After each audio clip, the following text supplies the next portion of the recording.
दोस्तों, मेरे इस चैनल पर आपका स्वागत है। मेरा यह वीडियो देखने के लिए आपका बहुत बहुत धन्यवाद। यदि आपको यह वीडियो पसंद आता है तो इसे लाइक, शेयर व सब्सक्राइब करने की कृपा करें। हमारे लिए यह रिवार्ड एक जीवनदायिनी औषधि की तरह है। यदि आपको वीडियो में कुछ कमी नज़र आती है तो कमेंट कर ज़रूर बताएं, ताकि हम अगली वीडियो में इस कमी को सुधार पाएं। धन्यवाद। दोस्तों, आप जो सामने देख रहे हैं यह एक ऐसे युद्ध का स्मारक है जो 1814 में अंग्रेज और गोरखाओं के मध्य देहरादून के खलिंगा नामक स्थान पर लड़ा गया। यह स्थान यहाँ से महज 5 से 6 किलोमीटर की दूरी पर स्थित है। इस युद्ध में गोरखाओं की 600 लोगों की सेना ने, जिसमें स्त्रियां और बच्चे भी शामिल थे, अंग्रेजों की विशाल, प्रशिक्षित व आयुध से लैस 5 से 6 हजार की सेना को न केवल नाक को चने जबवा दिए, बल्कि हजारों की संख्या में गाजर व मूली की तरह काट डाला। इस युद्ध में अंग्रेजों की सेना के कमांडर जनरल जिलेस्पी तथा उनके अनेक सहयोगी और अनगिनत सैनिक मारे गए थे और गोरखाओं के कमांडर बलभद्र थापा व उनके साथियों ने अपने अदम्य शौर्य का परिचय देते हुए अंग्रेजों से लोहा लिया। परंतु बाद में किले की राशन व पानी की सप्लाई को अंग्रेजी सेना ने बंद कर दिया तथा अपने कई सैनिकों के मारे जाने से और थोड़े मुट्ठी भर सैनिकों के बचे होने के कारण और राशन और पानी बंद किए जाने पर अपने 70 साथियों को लेकर के बलभद्र थापा ने वह किला छोड़ दिया और जंगलों से होते हुए जौनसार, हिमाचल आदि कई जगहों में अंग्रेजों से युद्ध करते हुए अंत में महाराजा रणजीत सिंह की सेना में भर्ती हो गए, जहां 1822 में महाराजा रणजीत सिंह के अफगानिस्तान अभियान में उनको वीरलोक की प्राप्ति हुई। इस युद्ध में अंग्रेज गोरखाओं की वीरता से इतने प्रभावित हुए कि उन्होंने अपने सैनिकों व ऑफिसर्स को सम्मान देने के साथ साथ गोरखाओं की वीरता, उनके रण कौशल आदि को भी सम्मान देते हुए अपने इस मेमोरियल में स्थान दिया। उनकी वीरता को सलाम करता हुआ अंग्रेजों के द्वारा बनाया गया यह मेमोरियल। अब हम आपको इस युद्ध की युद्ध भूमि में ले चलते हैं। दोस्तों, यह द्वार खलंगा युद्ध में गोरखों के सेनापति बलभद्र की याद में बनाया गया है और यह रास्ता खलंगा की उस युद्ध भूमि में ले जाता है जहां यह युद्ध लड़ा गया। अब वहां एक वार मेमोरियल बना है। दोस्तों, चलो अब इस खलंगा युद्ध की विस्तार से चर्चा कर लेते हैं। वर्ष 1814 के शुरुआत को गोरखपुर की किसी तहसील को लेकर के ईस्ट इंडिया कंपनी के तथा नेपाल के सिपाहियों के बीच झड़प हो गई, जिसमें नेपाल के सिपाहियों ने अंग्रेजी सिपाहियों को मार डाला तथा चौकियों पर कब्जा कर लिया। ईस्ट इंडिया कंपनी ने इसका बदला लेने के लिए गढ़वाल क्षेत्र पर चढ़ाई कर दी, जो उस समय गोरखों के अधीन था। 23 अक्टूबर 1814 को अंग्रेजी सेना के सिपाही 3 विभिन्न रास्तों से देहरादून में दाखिल हुए। यह दिन दशहरे का दिन था, जो गोरखों का सबसे बड़ा त्योहार माना जाता है। 24 अक्टूबर 1814 की रात्रि को अंग्रेजों ने गोरखाओं के कमांडर बलभद्र को आत्मसमर्पण करने या अंग्रेजी सेना से युद्ध करने का संदेश भेजा। बलभद्र ने युद्ध स्वीकार किया और दोनों ओर से युद्ध की तैयारी शुरू हो गई।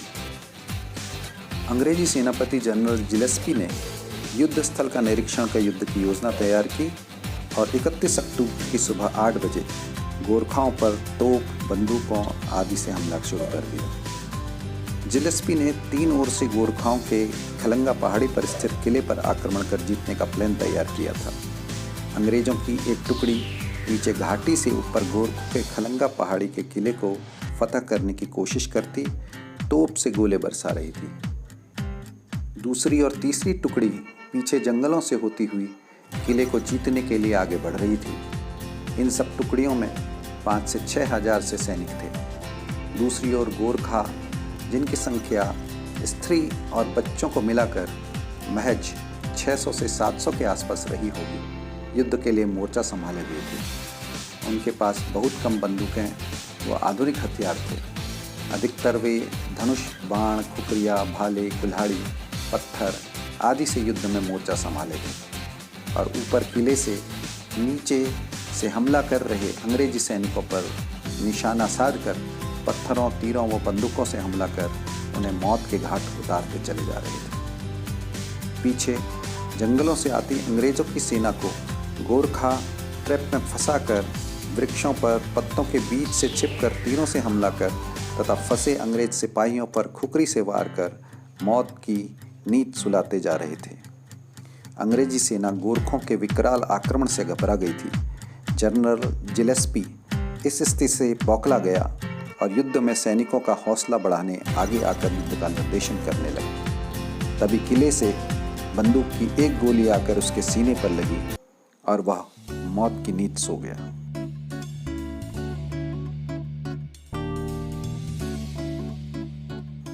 उसकी मृत्यु से अंग्रेजी सेना में हड़कंप मच गया और युद्ध वहीं रुक रोक अंग्रेजी सेना अपने मृत कमांडर के शव को लेकर वापस देहरादून को चल पड़ी। जनरल जिलेस्पी के मारे जाने पर गोरखों से युद्ध का भार कर्नल माबे को मिला। कर्नल माबे ने मेरठ से गोरखों से युद्ध हेतु बड़ी मात्रा में गोला बारूद, हथियार तथा सैनिक मंगवाए और 26 नवंबर 1814 को फिर गोरखों के किले को फतह करने के लिए आक्रमण कर दिया। अंग्रेजों ने किले को चारों ओर से घेर लिया और भयंकर गोलाबारी शुरू कर दी, जिसका गोरखों ने भी मुंहतोड़ जवाब दिया और कई अंग्रेजों को मौत के घाट उतार दिया। परंतु भयंकर गोलाबारी से गोरखों को भी काफ़ी जानमाल का नुकसान हुआ। अंग्रेजों ने गोरखों के किले पर जाने वाला पानी का स्रोत भी बंद कर दिया। इन सब विकट परिस्थितियों में बलभद्र थापा ने 30 नवंबर की रात्रि को अंग्रेजों को ललकारते हुए किला छोड़कर जाने का ऐलान किया और अपने 70 बच्चे साथियों सहित रात के अंधेरे में जंगलों में कहीं गुम हो गया और गोरखों के अन्य किलों को बचाने के असफल प्रयास करने के पश्चात अंत में महाराजा रणजीत सिंह की सेना में भर्ती हो गया। सन 1922 में महाराजा रणजीत सिंह के अफगान अभियान में युद्ध करते हुए उनकी मौत हो गई।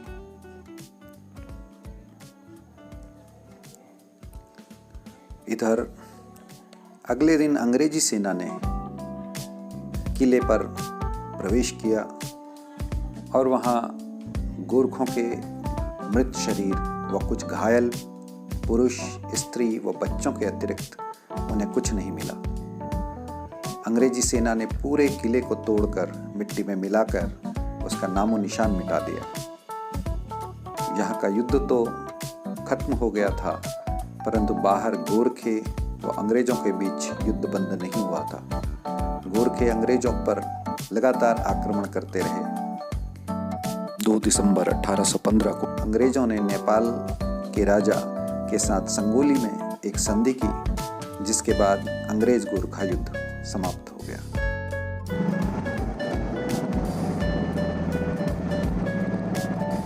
अंग्रेज गोरखाओं की वीरता से इतने प्रभावित हुए कि उन्होंने गोरखों की वीरता का सम्मान करते हुए अपने खलंगा वार मेमोरियल में अपने सैनिकों की वीरता को श्रद्धांजलि देने के साथ गोरखों की वीरता को भी सम्मानित किया।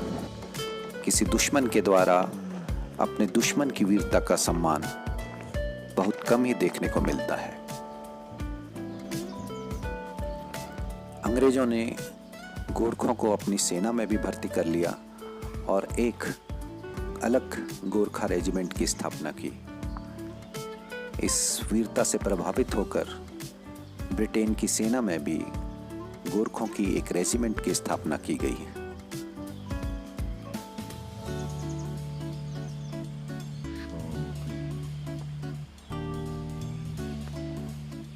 चलिए थोड़ा जंगल की शांति का अनुभव करते हैं।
अब कुछ लोगों की आवाज़ें सुनाई पड़ रही है जो यहाँ पर खलंगा स्मारक देखने के लिए आए होंगे। और ये इस पहाड़ी की तलहटी में फैले मैदान में बसी आबादी का दृश्य।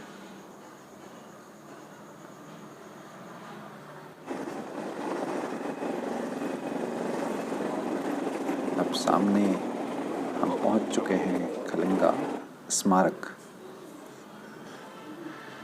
ये सामने बलभद्र खलंगा युद्ध स्मारक। यह स्मारक इस जगह पर बना है जहां यह युद्ध 1814 में गोरखाओं और अंग्रेजों के मध्य लड़ा गया था। इस युद्ध का वर्णन इस प्रस्तर खंड पर अंकित किया गया है ताकि आने वाले लोगों को इस स्थान के गौरव का एहसास हो सके और उनके लिए यह एक अविस्मरणीय कथा बन जाए। यह स्थान उस युद्ध का गवाह है जिसमें गोरखों और उनके परिवारों ने अंग्रेजी सेना को नाको चने चबवा दिए। इस स्थान ने गोरखों के उस शौर्य, पराक्रम व बलिदान को भी देखा है जिसका सानी मिलने में कई वर्षों का समय लगता है। उस दृश्य के बारे में सोचकर भी बदन में सिहरन उठती है जब इस गहरी घाटी से अंग्रेजों की सेना किले पर तोप के गोले बरसा रही होगी और उनके सैनिक इस गहरी घाटी से ऊपर किले की ओर बढ़ने का प्रयास कर रहे होंगे।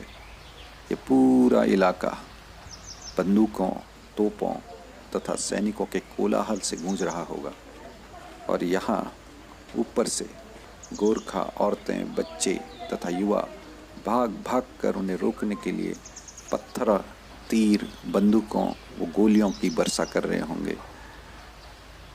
और ये नीचे घाटी आप देख सकते हैं, नगर, बहुत सारे घर बस गए हैं अब।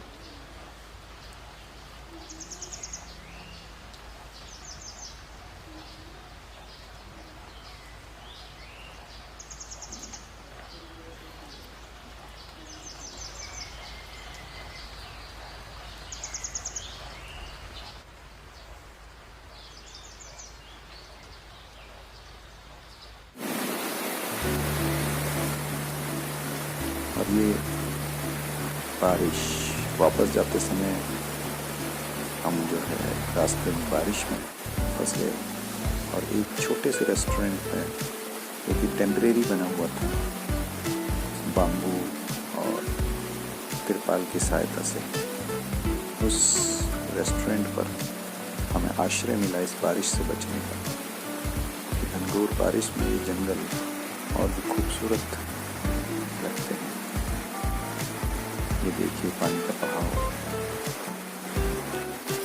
और हमारी तरह और भी बहुत से लोग इस जगह पर आश्रय पाने के लिए आए हैं। ये देखिए उनकी गाड़ियां खड़ी हैं।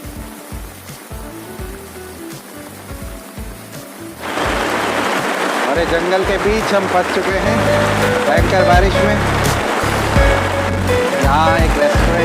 का, जिसने हमें आश्रय दिया है यहाँ पर बारिश से बचने के लिए। और बड़ा खूबसूरत माहौल है यहाँ का।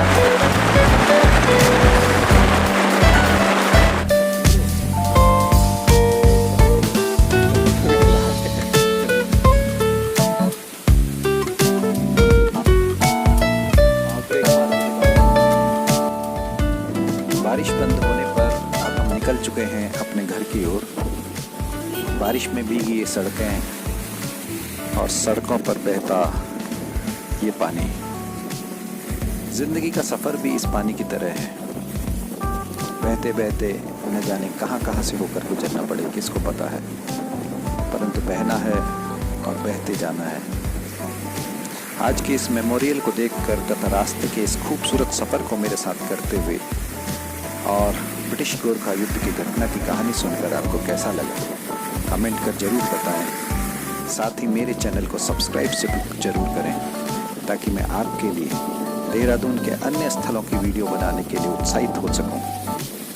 आपका एक लाइक व सब्सक्राइब हमारा उत्साह बढ़ा देता है और उठकर और अच्छा कार्य करने की प्रेरणा देता है। इसलिए सब्सक्राइब और लाइक जरूर करें तथा कमेंट और सजेशन भी दें। धन्यवाद। अब हम मिलेंगे अपनी अगली वीडियो में, तब तक के लिए नमस्कार।